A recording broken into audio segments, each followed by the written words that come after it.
Hello friends, आज हम noun पढ़ेंगे जिसको जो कि हिंदी का ग्रामर है, जिसको हिंदी में हम लोग संज्ञा बोलते हैं। तो संज्ञा की परिभाषा देखेंगे। संज्ञा की परिभाषा है किसी भी व्यक्ति, वस्तु, स्थान या भाव के नाम को क्या कहते हैं? संज्ञा कहते हैं। तो व्यक्ति यानी कि मनुष्य, तो किसी भी व्यक्ति हो गया, वस्तु हो गई, स्थान या भाव के नाम को ही संज्ञा कहते हैं। जैसे मान लो राम, सीता, गीता, टेबल है, पंखा है, फैन है, मतलब कोई भी चीज़ का नाम हो तो उसे हम क्या बोलेंगे? जो भी नाम होगा उसको हम लोग संज्ञा बोलेंगे। जैसे बैंक, तो बैंक क्या है? बैंक भी किसी चीज़ का नाम है तो वो एक संज्ञा है। जैसे कोई शहर हो गया, जैसे दिल्ली मान लीजिए, तो दिल्ली क्या है? दिल्ली एक संज्ञा है, मुंबई एक संज्ञा है, अमेरिका एक संज्ञा है। ये सारी चीज़ें क्या है? संज्ञा है। तो चलिए हम लोग इसके बारे में थोड़ा डिटेल में देखते हैं। जैसे मान लीजिए मैंने बताया कि व्यक्ति के नाम, तो व्यक्ति का नाम क्या होगा? कि राम, हरि, गंगा, सीता, रीता, ये सब क्या है? व्यक्तियों के नाम है, मनुष्यों के नाम है, तो ये सब संज्ञा है। उसी तरह से वस्तु, तो वस्तु में क्या है? टेबल, पंखा, किताब, ये सब क्या है? वस्तु है, तो ये भी नाउन है, यानी कि संज्ञा है। उसी तरह से जाति, तो जाति में बालक, स्कूल, फूल, ये सब क्या है? ये सब भी संज्ञा है। उसी तरह से स्थान, जैसे दिल्ली, अमेरिका, मुंबई, तो ये सब भी स्थान, जो जितने भी जगहों के नाम होंगे, स्थान के नाम होंगे, वो सब क्या है? वो सब संज्ञा है, यानी कि नाउन है। उसी तरह से भाव, जैसे बचपन हो गया, बुढ़ापा हो गया, मिठास हो गया, तो ये सब चीज़ें क्या है? ये सब भी नाउन है। तो फ्रेंड्स, इसके जो संज्ञा के प्रकार हैं उसके बारे में हम लोग देखना स्टार्ट करेंगे। तो संज्ञा के जो भेद हैं, यानी टाइप्स ऑफ नाउन, कितने टाइप्स के नाउन होते हैं। तो अभी नाउन कितने प्रकार के होते हैं, यानी संज्ञा कितने प्रकार की होती है? तो संज्ञा 5 प्रकार की होती है। कितने प्रकार की होती है? 5 प्रकार की। पहला है व्यक्तिवाचक संज्ञा। पहला क्या है? व्यक्तिवाचक संज्ञा। दूसरा है जातिवाचक संज्ञा, तीसरा समूहवाचक संज्ञा, चौथा द्रव्यवाचक संज्ञा और पांचवा भाववाचक संज्ञा। अब इसको इंग्लिश में हम क्या बोलते हैं? तो व्यक्तिवाचक संज्ञा को कहते हैं डिक्लिनेबल वर्ड्स, जातिवाचक संज्ञा को कहते हैं कॉमन नाउन, समूहवाचक संज्ञा को कहते हैं कलेक्टिव नाउन, द्रव्यवाचक संज्ञा को कहते हैं मैटरनल नाउन और फिफ्थ है एब्स्ट्रैक्ट नाउन। फिर उसके बाद से हम देखेंगे कि ये जो व्यक्तिवाचक संज्ञा है वो क्या होता है। तो पहले फ्रेंड्स हम देखेंगे ये जो हमारे पास कुछ पिक्चर से पहले इनको देखते हैं। तो व्यक्तिवाचक संज्ञा में क्या होता है कि जैसे राम, तो राम दुनिया में एक ही है, ऐसा तो नहीं कि बहुत सारे राम हैं, नहीं। अगर राम की बात हो रही है, श्री राम की बात हो रही है, तो श्री राम को कितने हैं? एक हैं। अब उसी तरह से मान लीजिए गांधी जी हैं, तो गांधी जी भी कितने हैं? गांधी जी भी एक ही हैं, महात्मा गांधी। उसी तरह से सरदार वल्लभ भाई पटेल की बात हो रही है, तो सरदार वल्लभ भाई पटेल भी एक ही व्यक्ति हैं, ऐसा तो नहीं कि बहुत सारे सरदार वल्लभ भाई पटेल हैं, नहीं। अगर एक ही हैं तो एक ही के बारे में बात हो रही है, तो ये क्या होगा? व्यक्तिवाचक संज्ञा होगा।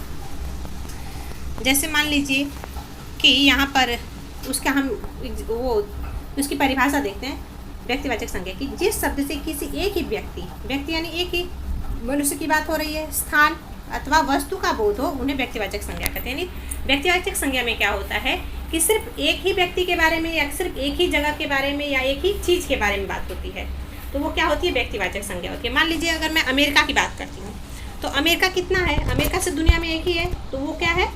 अमेरिका भी एक व्यक्तिवाचक संज्ञा है। जैसे मान लीजिए यहाँ पर मैं एग्जाम्पल दे रही हूँ उसका, तो राम, हरि, हिमालय भी दुनिया में एक ही है, तो वो भी व्यक्तिवाचक संज्ञा है। उसी तरह से दिल्ली, गंगा, यमुना नदी भी एक ही है, गंगा नदी भी एक ही है, तो ये भी व्यक्तिवाचक संज्ञा का उदाहरण है। जैसे पटना हो गया, पटना भी एक ही है, महात्मा गांधी, सरदार वल्लभ भाई पटेल आदि। मतलब ये सब चीज़ें क्या है कि जो चीज़ दुनिया में एक ही है, सिर्फ एक ही है, उसको क्या बोलेंगे हम?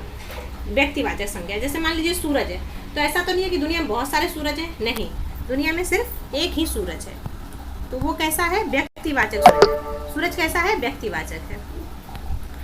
उसी तरह से हम नेक्स्ट देखेंगे जातिवाचक संज्ञा। तो जातिवाचक संज्ञा में क्या होता है कि जिस शब्द से किसी व्यक्ति, स्थान अथवा वस्तु की संपूर्ण जाति का बोध होता है, उसे जातिवाचक संज्ञा कहते हैं। जातिवाचक संज्ञा में क्या होता है कि किसी भी चीज़ के और उसकी मतलब पूरी जाति के बारे में, कि कोई भी चीज़ है तो उसकी पूरी जाति के बारे में बात होती है, तो वो क्या है? जातिवाचक संज्ञा है। अब फॉर एग्जाम्पल जैसे देखिए फूल, तो फूल क्या होता है? फूल एक ही फूल तो नहीं है, फूल तो बहुत सारे होते हैं, चंपा, चमेली, गुलाब, तो इस तरह से बहुत सारे फूल होते हैं, तो फूलों की भी जाति होती है, तो ये जातिवाचक संज्ञा है। उसी तरह से पहाड़ हो गया, तो पहाड़ भी देखिए कई तरह के होते हैं, तो इस तरह से पहाड़ों की भी अपनी अपनी जाति होती है। अब रही बात स्कूल की, तो स्कूल भी है, तो स्कूल भी कई तरह के होते हैं, कोई प्राइवेट स्कूल होता है, कोई पब्लिक स्कूल होता है, तो इस तरह से स्कूल भी कई तरह के होते हैं, तो ये स्कूलों की भी जाति होती है, तो इसीलिए इसको जातिवाचक संज्ञा बोलते हैं। अब हम इसके एग्जाम्पल देखते हैं, जैसे कि देखिए यहाँ पर बालक, फॉर एग्जाम्पल यहाँ पर देखिए बालक लड़का है, तो लड़कों की जाति होती है। जैसे देखिए अब बालक बोलेंगे तो एक बालक तो होगा नहीं, एक लड़का तो होगा नहीं, लड़के बहुत सारे हैं, तो ये भी जातिवाचक संज्ञा है। इसी तरह से फूल, तो फूल भी बहुत सारे होते हैं, ऐसा तो नहीं है कि सिर्फ एक ही फूल होता है दुनिया में, नहीं। अगर सिर्फ एक होता, जब गुलाब की बात मैं बोलती कि गुलाब, तो गुलाब दुनिया में एक ही है, तो गुलाब कैसा होगा, गुलाब व्यक्तिवाचक होगा। लेकिन अगर मैं बोलती हूँ फूल, तो फूल में चंपा, चमेली, गुलाब, बहुत सारे फूल आते हैं, तो वो कैसा होगा, जातिवाचक होगा। उसी तरह से नगर भी शहरी नगर होते हैं, ग्रामीण नगर होते हैं, तो वो भी जातिवाचक संज्ञा है। उसी तरह से पर्वत, घर भी कई तरह के होते हैं, बंगला होता है, फिर बिल्डिंग्स होती हैं, झोपड़ी होती है, तो ये भी क्या है, जातिवाचक होता है। उसी तरह से स्कूल, पहाड़, नदी आदि, तो नदी भी बहुत सारी नदियां हैं, तो इसीलिए ये जातिवाचक संज्ञा है।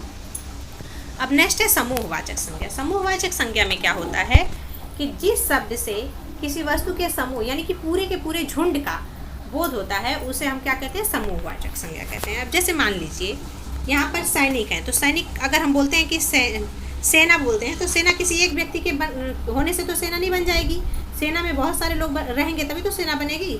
अगर एक रहता तो सैनिक होता, अगर बहुत सारे लोग हैं तो सेना बनती है, तो सेना कैसी है, समूहवाचक संज्ञा है।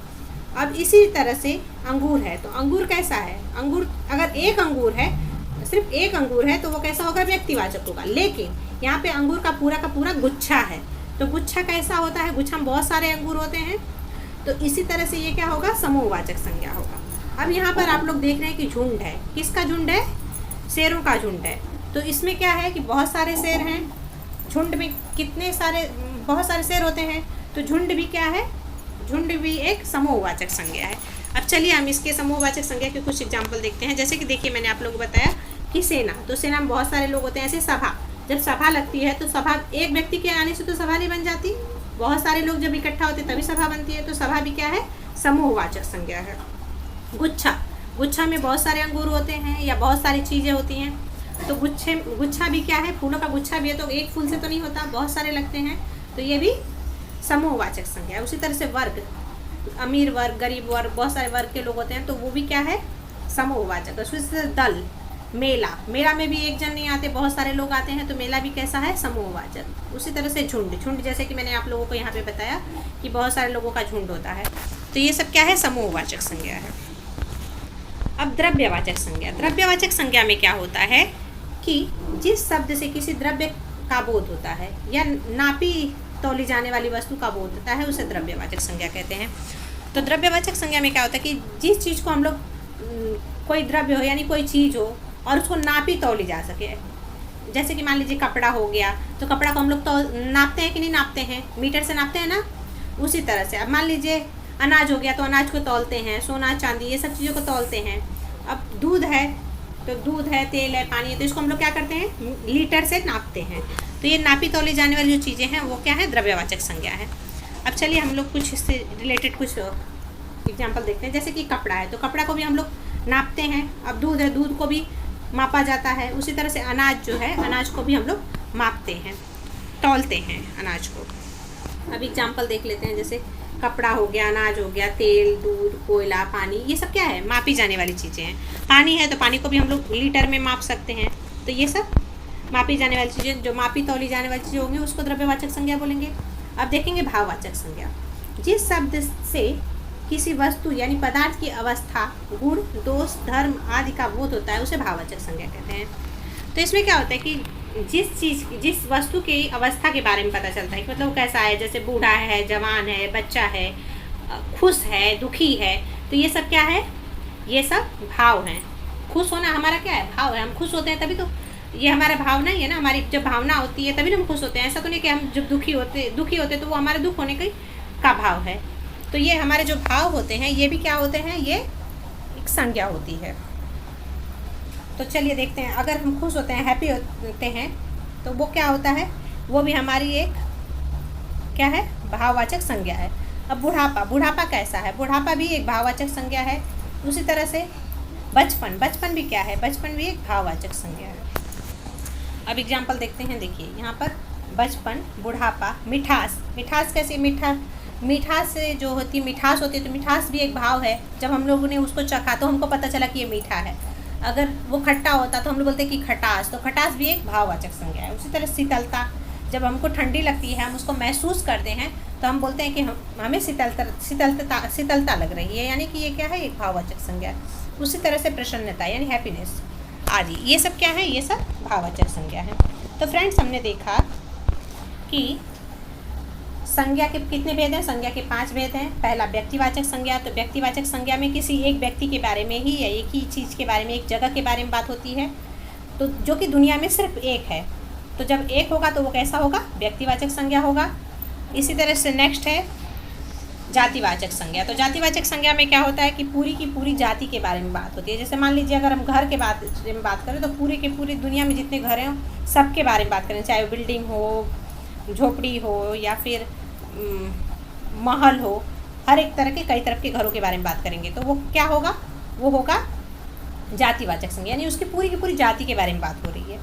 अब उसके बाद से आता है समूहवाचक संज्ञा। तो समूहवाचक संज्ञा में क्या होता है कि जो भी चीज़ है उसके पूरे के पूरे ग्रुप के बारे में, यानी पूरे के पूरे समूह के बारे में बात हो रही है। जैसे सेना है तो सेना एक व्यक्ति से नहीं होती है, बहुत सारे लोगों से मिलकर होती है। तो जहाँ भी समूह की बात होती है, ग्रुप की बात होती है, वहाँ पे कौन सी संज्ञा होगी? वहाँ पे समूहवाचक संज्ञा होगी। अब नेक्स्ट है हमारा द्रव्यवाचक संज्ञा। तो द्रव्यवाचक संज्ञा में क्या होता है कि जो जिन भी चीज़ों को जो हम लोग माप तोल सकते हैं उसको क्या बोलेंगे? द्रव्यवाचक संज्ञा बोलते हैं। तो इसके बारे में यही है। और भाववाचक संज्ञा में क्या होता है कि इसमें हमारे भाव प्रकट होते हैं। जैसे कि हम लोग अगर खुश होते हैं तो उसको प्रसन्नता बोलते हैं। तो ये सब क्या है? हमारे भाव हैं, विचार हैं हमारे।